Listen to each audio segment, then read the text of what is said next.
Shalom, on se retrouve donc pour le deuxième cours d'aujourd'hui. Nous sommes mardi 31 du mois de mars, dernier jour du mois de mars 2020. Et puis nous sommes le 6 du mois de Nissan. Shalom. Un cours de Moussar, on vient de faire la halachot de la cachérisation de la cuisine. Bezrat Hashem, un shiur dédié plutôt grâce à Jonathan, il ne veut pas que donne son nom, donc on va s'arrêter là, pour la refoua shlema et la réussite de tout le peuple d'Israël. Ezer Hamoud Tzadikazé, personnage extraordinaire qui pense à tout le peuple d'Israël et donc qui souhaite une grande refoua shlema, ou bichlalam, moratim yakdosha vatora v'chen sami, ben Esther Twitou, ou bechol mishparto, bechol asharlo, amen v'amen. On va étudier aujourd'hui, nous sommes avec le Rav Gaon, Tzvi Hirsch, Zecher Tzadik v'kadosh Ibracha, à la fin du livre Pele Yoetz de Rabbi Eliezer Papo. Il nous a écrit un alpha bêta, comme vous le savez, on a déjà commencé sur le Moussar, donc dans l'ordre chronologique de Aleph Bet, de l'alphabet. Et là, nous sommes arrivés à la lettre Bet, Beracha. La première lettre de la Torah commence par la lettre Bet, et le Zohar nous dit parce que le monde a été béni par Dieu, et il n'y a pas plus important que des brachot. Les brachot veut dire en hébreu bénédiction. C'est ce que je vous souhaite le plus. Avant de commencer ce shiur, j'aimerais simplement vous demander, et vous souhaiter de tout mon cœur, d'arriver à un niveau qui soit que votre bouche ne soit toujours remplie que de bénédictions. Par exemple, même si vous avez quelqu'un qui vous énerve, alors bénissez-le. Yératson que Dieu te donne plus de sagesse. La malo. Amen. Yératson que Dieu te rende plus fif, si vous le trouvez fainéant. C'est tellement important de faire attention de ne pas descendre les gens. Parce que quand on descend quelqu'un, la nature de l'homme, c'est de riposter avec l'orgueil, automatiquement. Tu m'as touché, tu m'as blessé.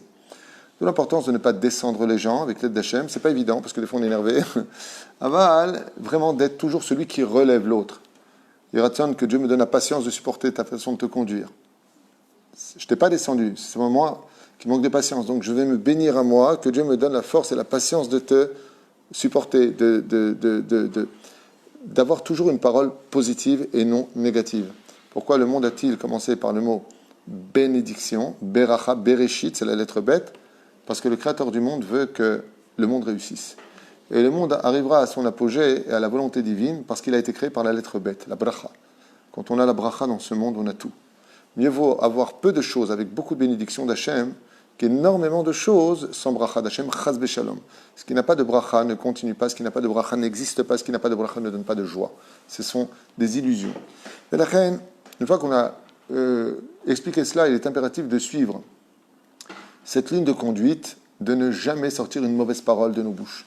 Le mot bracha dans tout ce que l'on fait. À un tel point, quand dans le livre Maaseh Avot, il dit que la bénédiction dans la bouche d'un homme est tellement importante que le monde a été créé pour ça. Et jusqu'où ça va? Écoutez bien ce qu'il dit, chose qu'on a déjà enseignée dans d'autres shiurim, mais on le dit pour le cas actuel, à un tel point que même s'il en venait à dire à sa femme, chérie, par exemple, il n'y a pas de lait, il ne dit pas, chérie, il n'y a pas de lait. C'est pas une clala de dire, c'est pas une malédiction de dire, il n'y a pas de lait. Il dit, mais c'est problématique. Parce que comme la parole créatrice, tu viens de dire, il n'y a pas. Donc c'est une malédiction. Simplement dire, chérie, il faut acheter du lait. Pour vous dire à quel point il faut faire attention quand on dit quelque chose. Par exemple, un enfant qui est sur le point de tomber. On ne dit pas, attention, tu vas tomber. C'est une malédiction. Qu'est-ce que tu viens de lui dire? Tu vas tomber. Non, j'ai voulu te prévenir, tu comprends rien? Si, je comprends. Seulement, les mots qui sont sortis sont négatifs. Tu vas tomber. Attention, tu vas tomber. C'est assourd. On ne dit jamais ce genre de phrase. Vous savez pourquoi? Parce que nos chachamim, ils disent, maintenant que tu lui as dit, attention, tu vas tomber, tu as fait une condition qu'il pouvait tomber. Un jour, il tombera. Peut-être pas maintenant, hein. Dans 20 ans, dans 30 ans, dans 50 ans. Ta parole retombera sur celui qui l'a dite. La reine, qu'est-ce qu'on dit? Alors dans ce cas-là, attention de ne pas tomber positivement. Positiver toujours les choses. Et ainsi donc, Bezrat Hashem, le mec, il n'en peut plus de sa femme. Ouais, je veux divorcer. Ne dis pas ce mot-là. Yératson, que Dieu nous donne la force de toujours rester ensemble. C'est pas évident en ce moment. Même si vraiment on a envie de le dire, change les mots. Fais attention. Fais attention à ce que tu sors de ta bouche. Fais attention à ta façon de voir les choses. Fais attention à ta façon de... Vous savez, quelqu'un m'a raconté qu'à Pessah dernier, il s'est mis en colère après sa femme. Parce que sa femme n'arrêtait pas de lui dire, laisse-le dire lui, fais comme ça, fais comme ça. À un moment, clart, le mec qui m'a raconté, j'en pouvais plus. J'ai éclaté. L'impression d'avoir un flic à table. Sa femme, c'est un peu Jiminy Cricket, elle lui prend la tête, elle fait pas comme ça, elle dit comme ça. C'est sa nature. Et je lui dis, alors qu'est-ce que ça fait? Il m'a dit, j'ai juré de ne plus faire Pessah avec elle. Alors je lui ai dit, waouh, mais t'as dit ça comment? Il m'a dit, sous l'effet de la colère. Donc déjà, c'est beaucoup plus simple. Le problème, c'est qu'il a juré. Alors, comme on fait dans ce cas-là, on est confiné à la maison, je fais une parenthèse dans l'halakha, hein, étant donné qu'il y a eu Yom Kippour et qu'on a fait Atarat Klalot, Atarat Nedarim, et à Kol Nidre, qu'est-ce qu'on a dit? Kal Nidre, Kol Shevoué, tous les jurements. On peut compter, selon une grande partie des poskim, sur le fait qu'à Kippour, pendant Kol Nidre, devant tout le Tibour, il a fait l'annulation de tout ce qu'il a juré, de tout ce qu'il a promis dans les Nedarim. Ainsi donc, cette personne me posait la question ce matin, il pourra tout à fait fêter Pessah avec sa famille, juste de ne pas faire une fois de plus la même erreur que de s'énerver et de dire « je jure, c'est la dernière fois que je fais Pessah avec vous ». Pourquoi? Parce qu'il a créé quelque chose de négatif.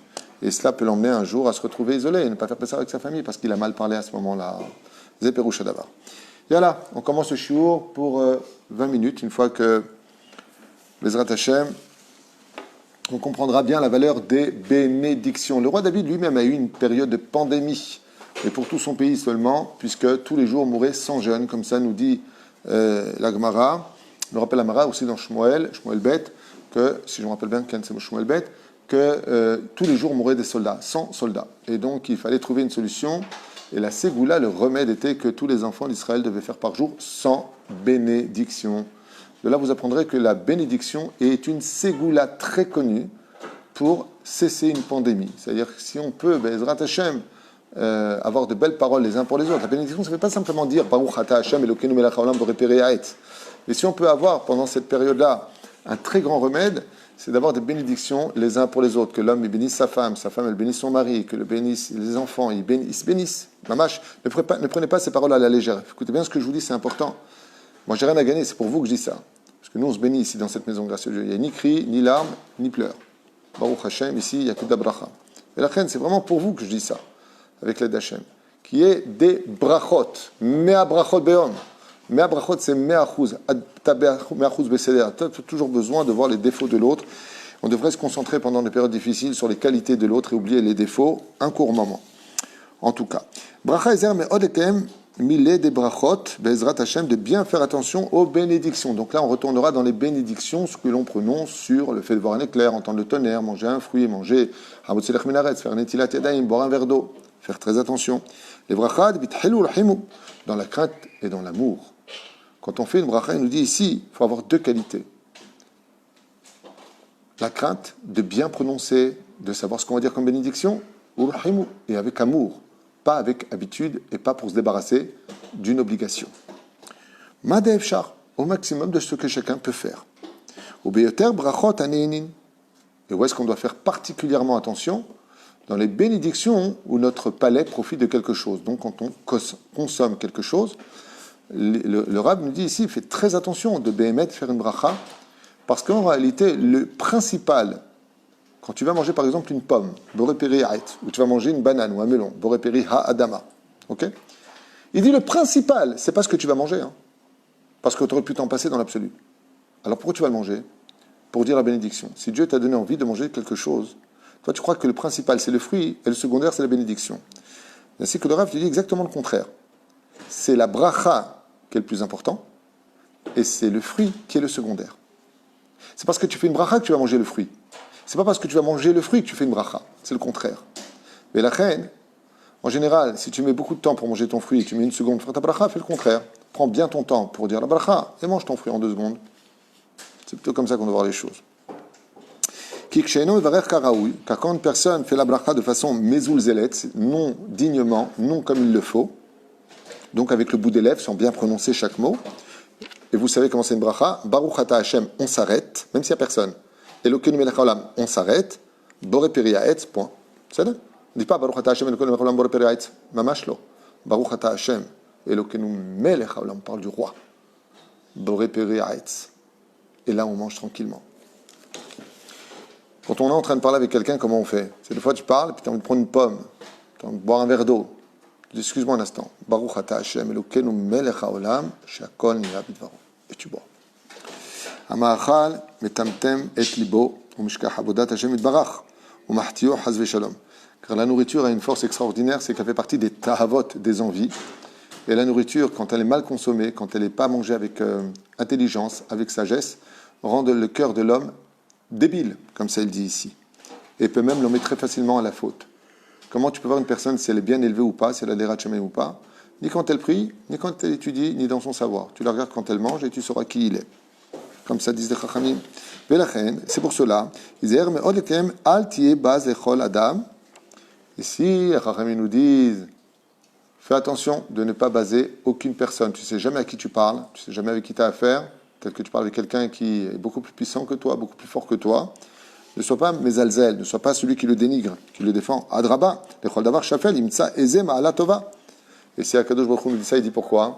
Il dit parce qu'un homme, tu vois bien que lui, il peut t'apporter beaucoup de choses, mais il dit le fruit, la nourriture que tu manges, celle qui te fait vivre quelque part. Si tu ne manges pas, tu crèves.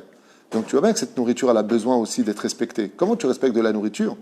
Petit 1, en faisant la bracha avant, la bracha après, et en ne pas jetant. Il ne faut pas jeter. Bal tashrit. Bon, bien entendu, si ce n'est pas consommable et qu'il reste très peu, tu peux jeter. Mais si tu peux garder pour plus tard, ne jette pas, ça s'appelle Baal Tashrit. Kiadua miloben hashinaim shel hanevela, shebach hadavar hanae, hanimsa badavar hashafel, ekayem hafetz chesed hu. Izer meod mina batala, amivia l'idée sheimum. Et c'est pour ça qu'une personne doit faire aussi très attention, hormis le fait de faire les brachot sur la nourriture, le birkat Amazon et autres, ou dans sa amida, tout ce qui est bénédiction, de bien compter 100 brachot par jour, minimum, c'est le strict minimum pour chacun de nous. D'accord ? Surtout la bracha de Asher Yetzer et Adam, qui est d'une très très haute dimension. Pour qu'une personne ne reste pas Béchahamoum, les bénédictions peuvent être aussi sur le fait de remercier Hachem, qu'on a fait sur le cours Aimer Hachem, de remercier Akadosh Baruch Hu, on va manger quelque chose de bon. Rabbi Nachman dit qu'on peut bénir Hachem sur tout ce qui nous donne de la joie. Par exemple, Bianara, ta femme sort de la chambre, elle est vivante, tu as de la chance. Il y a une femme de 40 ans qui vient de décéder ici, à Ashdod. Elle a laissé 2 orphelins. 43 ans, pardon. Elle a laissé 2 orphelins. Le mari, quand il ouvre sa chambre, il n'a plus sa femme. Rabbi Nachman, il dit, n'attends pas que les malheurs, ils tapent à la porte de chez toi pour dire, waouh, Baruch Hashem, ma femme est vivante. La reine, Rabbi Nachman, il nous dit, même quand, par exemple, tu vois ta femme qui sort, tu vois, je t'abbarre chez moi, je la mère, ma femme. Tu vois tes enfants, ils sautent sur le fauteuil, Baruch Hashem, pas comme un enfant de 8 ans qui est décédé aussi. Sois content qu'il soit là. Il reste, je préfère qu'il saute vivant sur mon fauteuil, qu'il saute plus du tout dans la mort. Chaz v'shalom. Et la reine, il dit ici, toute occasion, surtout pour ne pas tomber dans le bitoul, pour ne pas tomber dans le ne rien faire, de dire Baruch Adonai l'olam amen v'amen, de faire un teilim, de faire un nishmat kol chai si tu t'ennuies, de faire ce que tu veux. Tishmor ala bracha. Velo yamot kishur arba amot ki bidvekut aborit bara be'irur Torah. À un tel point qu'il dit qu'il ne fasse jamais 4 pas, même chez lui à la maison ou dans la rue, sans penser à Dieu. Il ne fait pas 4 pas sans penser à Dieu. Au moins d'avoir la kippa sur la tête, avoir les tzitzit sur soi, d'être shomer brit mila. Il dit toutes ces choses-là sont tellement importantes, comme de dire par exemple, comme elles sont belles tes créations Hashem, comme on l'a vu la dernière fois. Il revient ici. Et si une personne a de mauvaises pensées d'un coup, qui sera attirée par des envies de femmes, de sites interdits ou autres, tout de suite, qu'il court ouvrir un livre, et c'est possible, des biographies, et qu'il lise une histoire sur nos chachamim, une douche froide, et tout ira bien. Et c'est possible à voix haute, afin d'annuler les mauvaises pensées. Car quand on étudie à voix haute, non seulement ça s'imprègne au niveau de l'étude dans le cœur, mais de qui plus est, ça annule les mauvaises pensées.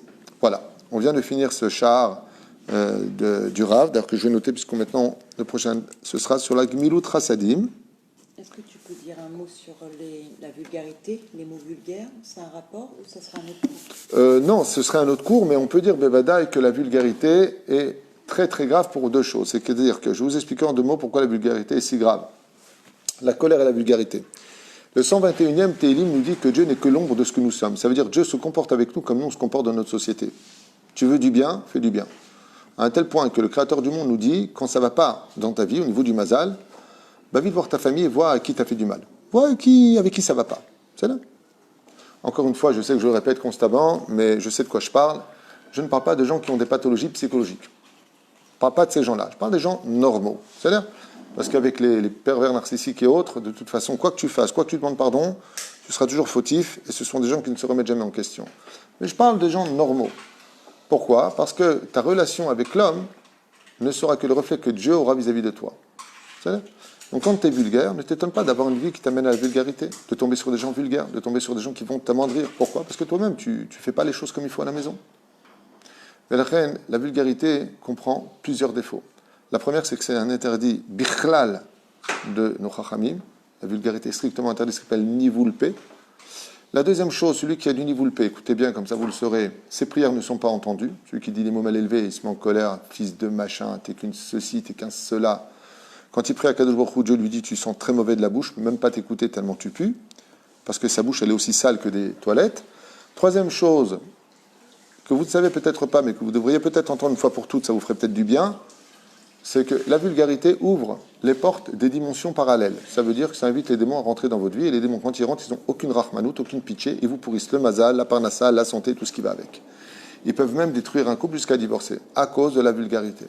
Mais la reine, vous avez tout intérêt, hormis le fait que ça déplaît énormément à Dieu, que la bouche a été créée pour louer Dieu et non pas pour dire des bêtises, qu'en plus de ça, je ne vous parle pas du fait de vexer l'autre, que vous perdez votre monde futur, de vous dire simplement aussi que eh bien, vous descendez de niveau et d'estime vis-à-vis de ceux qui vous écoutent et de ceux qui vous regardent. La liste est tellement longue que pour un coup de nerf ou pour une vulgarité, on a tellement à perdre qu'on aurait mieux fait de n'être muet. Je ne pouvais pas dire plus que ça. Ce sera le moussard d'aujourd'hui. Pour encore deux autres questions ? Deux questions. Alors la première, c'est pour revenir à ce qu'on a fait le cours d'avant concernant les animaux. Ken. Qu'est-ce qu'on donne à manger à des animaux qui ne mangent que de la nourriture animale? D'abord, ça n'existe pas des animaux qui ne mangent que de la nourriture animale.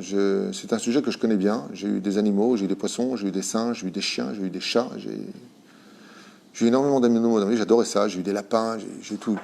Quand j'étais en France, les animaux, au contraire, ils mangent même ce que nous, on mange. Simplement leur donner de la nourriture qui soit cachère les pessards, vérifier ce que l'on peut leur donner. Par exemple, de la matzah regila mouillée avec du riz et un peu de viande. Je ne crois pas qu'un chat ou un chien fera la tronche pour cela. Ça peut tout à fait s'arranger. De donner de la matzah ou des feuilles, par exemple les poissons, c'est pas un problème parce que ce qu'ils ont, c'est des feuilles d'algues, enfin c'est des trucs spéciaux, c'est pas du khamet. Vous pouvez le donner. On s'arrange complètement tous les pessards. Estelle Saada, qui est en deuil, mais elle est en Israël toute seule apparemment. Elle n'a pas de famille, tout le monde est à Paris. Que Dieu te bénisse, Estelle Saada, et toutes nos condoléances. Elle demande, comme elle n'a pas de visite, qu'elle est seule, est-ce qu'elle a le droit d'écouter tes cours de Torah pendant cette semaine de Shiva?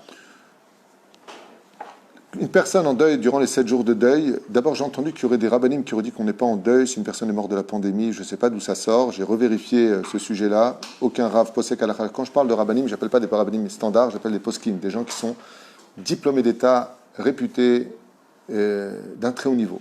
Vraiment très, quand je dis très haut niveau, c'est moi je vous le dis, c'est que Bémet très très haut niveau. Eux-mêmes ont dit Ani lo makir. Je n'ai jamais entendu ça, donc vadaï que Estelle doit être en deuil. Vous avez le droit d'écouter des cours d'Alachot, oui. Vous avez surtout le droit d'écouter des cours de Moussar, oui. Donc, en d'autres termes, les cours que moi je prodigue, vous avez le droit de les écouter parce qu'une personne en deuil doit se renforcer, doit faire teshuva, doit être au courant. Et de qui plus est, dans l'état dans lequel vous êtes seul, c'est encore 2 fois plus dur parce que vous êtes face à vous-même. Donc, vraiment, toutes mes condoléances et désolé pour cette période délicate. Vous n'êtes pas la seule à être en deuil. J'ai aussi un ami qui est en deuil, qui vient de perdre son père, justement, de ce virus. Et c'est vraiment une hécatombe. En France, c'est extrêmement grave ce qui se passe. J'espère que Bezrat Hashem à New York, c'est pire. J'entends des choses vraiment incroyables. Chez Niske, Bezrat Hashem d'entendre que de bonnes nouvelles. Et Estelle, ne vous inquiétez pas. Tout comme la mort a pris ce proche parent, la résurrection des morts vous le rendra. Que Dieu vous bénisse. Zéou, Todaraba à Jonathan qui a acheté ce chiour. Et puis, il y aura d'autres... Et voilà, j'ai encore des shiurim qui ont été achetés. Je n'oublie pas l'élévation de toutes les âmes qui sont citées, on prie pour eux. Des fois, je l'aime aussi de ceux qui l'ont demandé. On n'attend pas votre cours pour les citer, on les cite. Seulement, on le fait hors caméra, quelque part, pour ne pas tarder au niveau du shiur, afin que tout le monde puisse profiter du shiur. Donc, une grande réfoua, je l'aime aussi pour Sami, Shimon, Ben, Esther, réfoua, je l'aime réfoua, Tanefesh, réfoua, Tagouf. Naomi, Esther, Bat Rachel, j'espère que tu vas mieux. Esther, Bat Aziza, David, Ben Yafa. Yoav Ben Miriam, la liste est encore très longue, je ne vais pas vous retenir plus longtemps. On se rejoint ce soir, on annoncera à quelle heure le shiur Bezrat Hashem. Et du fond du cœur, Todaraba pour ceux qui nous suivent, Shiniskela Gdil Torah ou Adira. Juste encore une petite dernière information, c'est que Baruch Hashem, le consistoire, donc les rumeurs étaient vraies. J'ai reçu les courriers, on les a envoyés. Oui, les rumeurs étaient vraies pour ce qu'on avait dit hier soir, des sommes qui étaient exigées, du fait qu'on demandait, pour ceux qui ne pouvaient pas payer, de brûler les corps. Mais le consistoire a fait, Teshuvah, le grand rabbin de France, s'est remis en question sur ce sujet. Baruch Hashem, aujourd'hui, ils ne diront plus ces bêtises, grâce à Dieu. Pour incinérer les morts. Ken pour incinérer les morts. Je rappelle une fois pour toutes à tout le monde qu'il est strictement interdit d'incinérer nos morts. Assour. C'est non seulement la personne que vous aimez est morte, mais en plus elle ressentira les flammes dans les fours. On n'a pas besoin de ça. La mitzvah, c'est d'enterrer Bezrat Hashem, nos morts, et de faire la Brit Mila le 8e jour, comme convenu. Yalla, sujet pour lui-même, Toda Rabba, et on se revoit ce soir, si Dieu veut, pour 2 shiurim.